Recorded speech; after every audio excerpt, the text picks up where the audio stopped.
शिरपूर शहरातील रामसिंग नगर परिसरात 14 ऑक्टोबर 2025 रोजी सकाळी सुमारे 8 वाजेच्या सुमारास एका स्त्री जातीच्या नवजात अर्भकाचा मृतदेह आढळून आल्याने संपूर्ण परिसरात हळहळ व्यक्त केली जात आहे। या हृदयद्रावक घटनेने माणुसकीला काळिमा फासला आहे। घटनेची माहिती मिळताच शहर पोलीस ठाण्याचे अधिकारी घटनास्थळी दाखल झाले आणि पाहणी केली। तौसिफ पठाण खान यांनी सकाळी 9:30च्या सुमारास अर्भकाला उपचारासाठी शिरपूर उपजिल्हा रुग्णालयात दाखल केले। मात्र तपासणीअंती वैद्यकीय अधिकारी डॉक्टर राहुल लांबोळे यांनी अर्भकास मृत घोषित केले।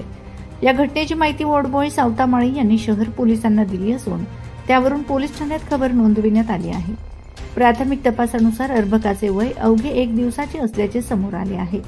दुर्दैवाने या निष्पाप लेकराची ओळख अद्याप पटलेली नाही।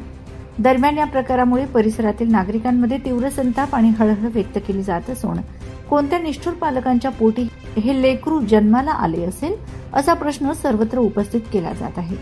पोलिसांकडून अर्भकाचा जन्म कुठे झाला, तेथून ते रामसिंग नगर परिसरात कसे आले याबाबतचा तपास सुरू आहे। माझा खानदेश न्यूज ब्युरो शिरपूर।